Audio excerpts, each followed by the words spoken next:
योग क्रांति परिवार के YouTube चैनल पर आप सभी का स्वागत है। हमेशा की तरह एक बार पुनः मैं आप सभी के सामने लेकर आया हूँ योग का एक नया वीडियो।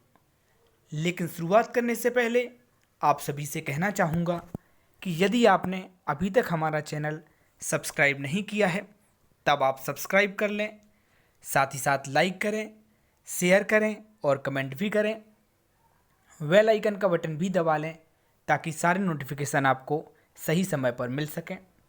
हमारे चैनल की खासियत है योग में आने वाली वैकेंसी की जानकारी सर्वप्रथम आपको दी जाती है।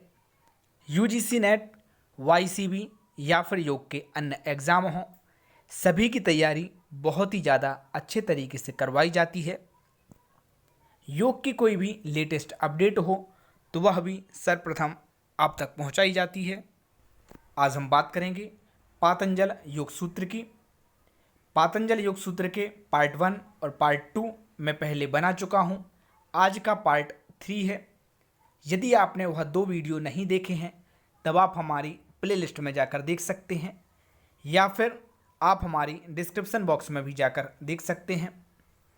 आज का पहला प्रश्न है, क्रिया योग या ध्यान योग द्वारा सूक्ष्म किए हुए क्लेशों का नाश निर्बीज समाधि के द्वारा चित्त को उसके कारण में विलीन करना चाहिए। आज का दूसरा प्रश्न, क्लेश महान दुखों के कारण हैं, इसलिए इनकी जड़ काट देनी चाहिए। आज का अगला प्रश्न, महर्षि पतंजलि ने क्लेश कर्म से उत्पन्न होने वाले 3 प्रकार के दुख बताए हैं, परिणाम दुख, ताप दुख और संस्कार दुख। महर्षि पतंजलि ने क्लेश कर्म से उत्पन्न होने वाले कितने प्रकार के दुख बताए हैं? तो ध्यान रखना है, 3 प्रकार के दुख बताए हैं, परिणाम दुख, ताप दुख और संस्कार दुख। इससे पहले भी हमने 3 प्रकार के दुख की बात की थी, वह अलग थे। यह जो दुख हैं यह क्लेश कर्म के दुख हैं, ध्यान रखिएगा, आपको कन्फ्यूज़ नहीं होना है। आज का अगला प्रश्न, महर्षि पतंजलि के अनुसार चतुर्व्यूह हैं, हे हेतु, हान और हानोपाय। इनको जरूर आप याद रखिएगा। हे हेतु, हान और हानोपाय, इससे संबंधित प्रश्न पहले भी कई एग्जाम में पूछे गए हैं, तो इनको आप याद रखेंगे। इनको एक कॉपी पर आप नोट कर लीजिएगा। यदि आप नोट नहीं करना चाहते तो आप PDF ले सकते हैं। किसी भी टॉपिक की PDF मात्र 10 रुपये में अवेलेबल है। यदि आप UGC नेट के पूरे नोट्स लेना चाहते हैं तब आप ले सकते हैं मात्र 320 रुपये में। और यदि आप योग क्रांति परिवार के सदस्य हैं तो UGC नेट सिलेबस के अनुसार पूरे नोट्स आपको मिल जाएंगे मात्र 220 रुपये में। आज का अगला प्रश्न है, जो आया नहीं है आने वाला है वह दुख हेय है। हेय कौन सा दुख है? जो अभी तक आया नहीं है लेकिन आने वाला है। अगला प्रश्न, हेय हेतु अर्थात दुख का कारण पुरुष एवं प्रकृति का संयोग है। हेय हेतु दुख का कारण कौन सा है? पुरुष एवं प्रकृति का संयोग। आज का अगला प्रश्न, महर्षि पतंजलि जी दृश्य के बारे में कहते हैं कि प्रकाश क्रिया और स्थिति जिसका स्वभाव है, भूत और इंद्रिय जिसका स्वरूप है, भोग और मुक्ति का संपादन करना ही जिसका प्रयोजन है, ऐसा दृश्य है। आज का अगला प्रश्न, सत्व का मुख्य धर्म प्रकाश, रजोगुण का मुख्य धर्म क्रिया, तमोगुण का मुख्य धर्म स्थिति है। यहाँ पर सत्व, रज और तम इनके धर्म की चर्चा की गई है।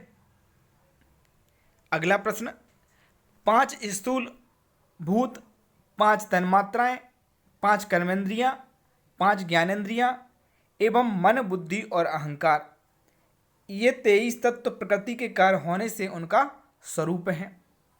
ज़्यादा समझाने की आवश्यकता यहाँ पर मुझे नहीं लग रही है, क्योंकि हमारे प्रश्न संग्रह की खासियत है कि एक ही प्रश्न में उत्तर होते हैं और प्रश्न होते हैं, इसीलिए इसको हम स्मार्ट फैक्ट कहते हैं। सारी बात क्लियर हो जाती है एक ही लाइन में, इसलिए आपको सेम याद कर लेना है। जब हम थ्योरी पढ़ेंगे तब एक एक वर्ड को बहुत ही ज़्यादा अच्छे तरीके से समझाएंगे। अगला प्रश्न, महर्षि पतंजलि जी ने विशेष, अविशेष, लिंग मात्र और आलिंग ये 4 सत्वादि गुणों के भेद बताए हैं। आज का अगला प्रश्न, पृथ्वी, जल, अग्नि, वायु और आकाश ये 5 स्थूलभूत तथा 5 कर्मेंद्रियाँ, 5 ज्ञानेंद्रियाँ और 1 मन, इन 16 का नाम विशेष है। इन 16 का नाम जो है वह विशेष है, इसलिए इन 16 के नाम आपको याद रखना है। पृथ्वी, जल, अग्नि, वायु, आकाश ये 5 स्थूल भूत तथा 5 कर्मेंद्रियाँ और 5 ज्ञानेंद्रियाँ और 1 आपका मन। अगला प्रश्न, शब्द, स्पर्श, रूप, रस और गंध ये 5 तन्मात्राएं और 6ठा अहंकार, इन 6 का नाम अविशेष है। कौन कौन सी? शब्द, स्पर्श, रूप, रस और गंध, ये जो 5 तन्मात्राएं हैं, ये 5 तन्मात्राएं और 1 आपका 6ठा अहंकार, ये 6 जो हैं इनका नाम क्या है? अविशेष है। अगला प्रश्न, 22 तत्वों का कारणभूत जो महत्तत्व है, जिसका वर्णन उपनिषदों और गीता में बुद्धि के नाम से किया गया है, उसका नाम लिंगमात्र है। इसकी उत्पत्ति केवल सत्ता मात्र से होती है, इसलिए इसको लिंगमात्र कहते हैं। अगला प्रश्न, मूल प्रकृति जो कि तीनों गुणों की साम्यावस्था मानी गई है, महत्तत्व जिसका पहला परिणाम है, उपनिषद और गीता में जिसका वर्णन अव्यक्त नाम से किया गया है, उसका नाम अलिंग है। अलिंग क्या है इसके बारे में यहाँ पर बताया गया है। अगला प्रश्न, स्वशक्ति और स्वामी शक्ति इन दोनों के स्वरूप की जो प्राप्ति का जो कारण है वह संयोग है। अगला प्रश्न, संयोग का कारण अविद्या को बताया गया है। अगला प्रश्न, अविद्या के अभाव से संयोग का अभाव हो जाता है, यही हान है, वही चेतन आत्मा का कैवल्य है। अगला प्रश्न, निश्चल और निर्दोष विवेक ज्ञान हान का उपाय है। यहाँ पर हान के उपाय के बारे में बताया गया है कि निश्चल और निर्दोष विवेक ज्ञान जो है वही हान का उपाय है। अगला प्रश्न, कार्य विमुक्ति प्रज्ञा यानी कार्यशून्य अवस्था के 4 भेद हैं। ज्ञेय शून्य अवस्था, हेय शून्य अवस्था, प्राप्य अवस्था, विकृषा शून्य अवस्था। अगला प्रश्न, ज्ञेय शून्य अवस्था क्या है? तो ध्यान रखना है, जो कुछ जानना था जान लिया, अब कुछ भी जानना शेष नहीं रहा, अर्थात जितना गुणमय दृश्य है वह सब अनित्य और परिणामी है, यह पूर्णतया जान लिया। यही क्या है? ज्ञेय शून्य अवस्था है कि जो कुछ जानना था वो अब हमने जान लिया है। हेय शून्य अवस्था क्या है? जिसका अभाव करना था उसका अभाव कर दिया, अर्थात दृष्टा और दृश्य के संयोग का जो कि हेय का हेतु है अभाव कर दिया। अब कुछ भी अभाव करने योग शेष नहीं बचा, वही आपकी हेय शून्य अवस्था है। अगला प्रश्न, प्राप्त अवस्था क्या है?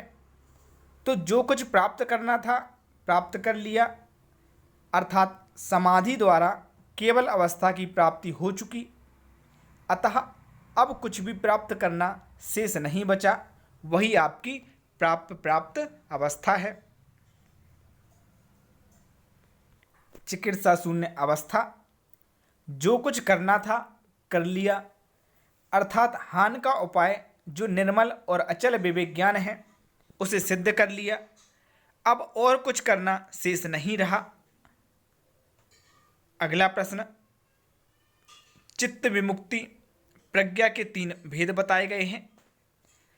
चित्त विमुक्ति प्रज्ञा के 3 भेद कौन कौन से हैं? चित्त की कृतार्थता, गुणलीनता, आत्म स्थिति। अगला प्रश्न, चित्त की कृतार्थता क्या है? चित्त ने अपना अधिकार भोग और अपवर्ग देना पूरा कर दिया, अब उसका कोई प्रयोजन शेष नहीं रहा। अगला प्रश्न, गुणलीनता क्या है? चित्त अपने कारण रूप गुणों में लीन हो रहा है, अब उसका कोई और कार्य शेष नहीं रहा। अगला प्रश्न, आत्मस्थिति।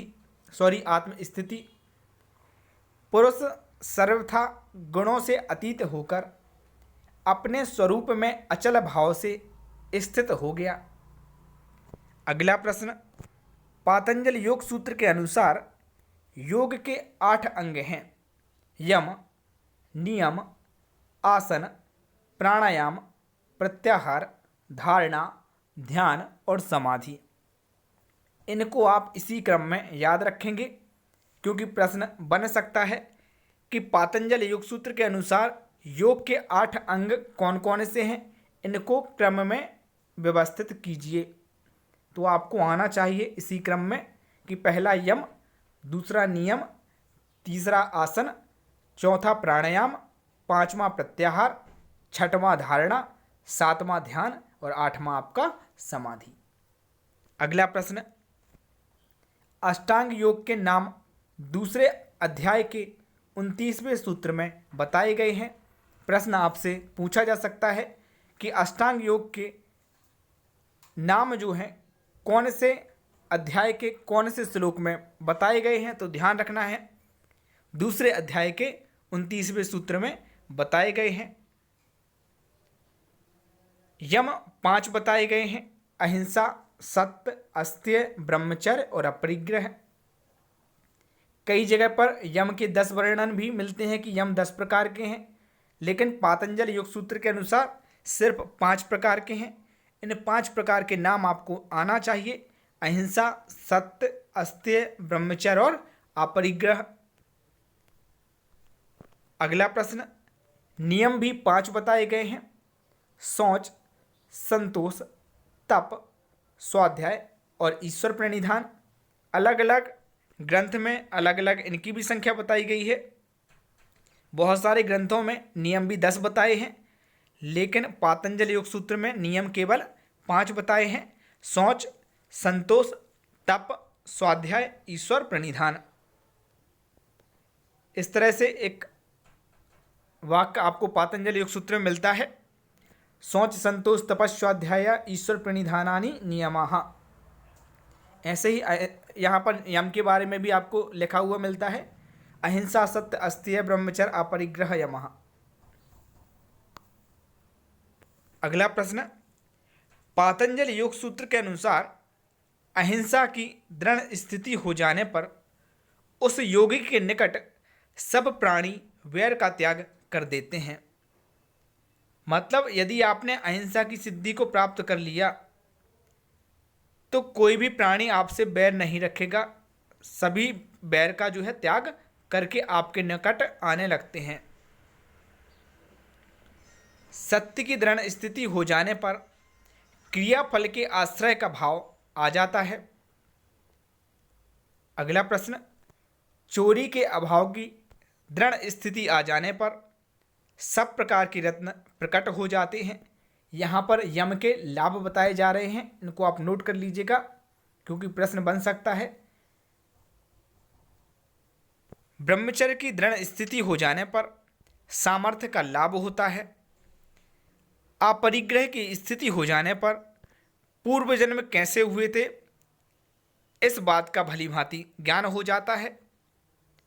अगला प्रश्न, बाह्य सोच के पालन से अपने अंगों में वैराग्य और दूसरों से संसर्ग न करने की इच्छा उत्पन्न होती है। अगला प्रश्न, आंतरिक सोच से अंतःकरण की शुद्धि, मन में प्रसन्नता, चित्त की एकाग्रता, इंद्रियों का वश में होना, आत्म साक्षात्कार की योग्यता, ये 5 होती हैं। आंतरिक सोच करने से कौन सी 5 चीज़ें प्राप्त होती हैं? एक, अंतःकरण की शुद्धि, दूसरा, मन में प्रसन्नता, तीसरा, चित्त की एकाग्रता, चौथा, इंद्रियों का वश में होना, पांचवा, आत्म साक्षात्कार की योग्यता।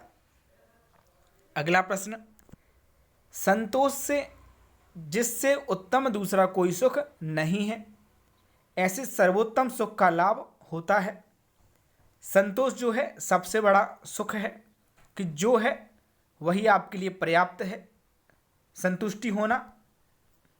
अगला प्रश्न, तप के प्रभाव से अशुद्धि का नाश हो जाता है, तब शरीर और इंद्रियों की सिद्धि हो जाती है। यहाँ पर नियम के लाभ बताए जा रहे हैं। स्वाध्याय से इष्ट देवता की भली भांति प्राप्ति हो जाती है। स्वाध्याय करने से इष्ट देवता की भली भांति प्राप्ति होती है। बेनिफिट आपसे पूछे जा सकते हैं।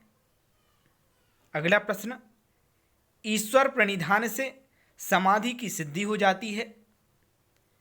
महर्षि पतंजलि के अनुसार निश्चल सुखपूर्वक बैठने का नाम आसन है। महर्षि पतंजलि के अनुसार आसन क्या है? इस तरह से प्रश्न बन सकता है। आसन की सिद्धि से द्वंद्वों का आघात नहीं लग सकता। महर्षि पतंजलि के अनुसार आसन की सिद्धि हो जाने के बाद श्वास और प्रश्वास की गति का रुक जाना प्राणायाम है। महर्षि पतंजलि के अनुसार आसन क्या है, प्राणायाम क्या है, प्रत्याहार क्या है, धारणा क्या है, ध्यान क्या है और समाधि क्या है, इन सभी के बारे में आपको आना चाहिए। यहाँ पर मैंने हिंदी में बताया है, लेकिन आपको संस्कृत में भी आना चाहिए। संस्कृत में भी पूछा जा सकता है, ध्यान रखें। श्वास प्रश्वासोर गति विच्छेदा प्राणायाम, याद रखेंगे आप। प्राणायाम के 3 प्रकार बताए गए हैं, बाह्य वृत्ति, आभ्यंतर वृत्ति और स्तंभ वृत्ति। यह प्राणायाम के 3 प्रकार पातंजलि योग सूत्र के अनुसार। अगला प्रश्न, महर्षि पतंजलि के अनुसार बाहर और भीतर के विषयों का त्याग कर देने से अपने आप होने वाला प्राणायाम चौथा प्राणायाम है। अगला प्रश्न, महर्षि पतंजलि के अनुसार प्राणायाम के अभ्यास से प्रकाश का आवरण क्षीण हो जाता है तथा प्राणायाम के अभ्यास से मन में धारणा की योग्यता भी आ जाती है, यानी उसे चाहे जिस जगह अनायास ही स्थिर किया जा सकता है। अगला प्रश्न, अपने विषयों के संबंध से रहित होने पर इंद्रियों का जो चित्त के स्वरूप में तदाकार सा हो जाना है वह प्रत्याहार है। यहाँ पर प्रत्याहार की बात की गई है कि प्रत्याहार क्या है। मेरे वीडियो में किसी भी प्रकार की एडिटिंग नहीं होती है, इसलिए कई बार बोलने में गलतियाँ कर जाता हूँ और आपको समझ में भी आ जाती हैं, क्योंकि मैं एडिटिंग नहीं करता हूँ और एक ही बार वीडियो बनाता हूँ। अगर आप PDF लेना चाहते हैं तो दिए गए WhatsApp नंबर पर मैसेज कर सकते हैं, लेकिन PDF निःशुल्क नहीं है। अभी के लिए बस इतना ही। धन्यवाद।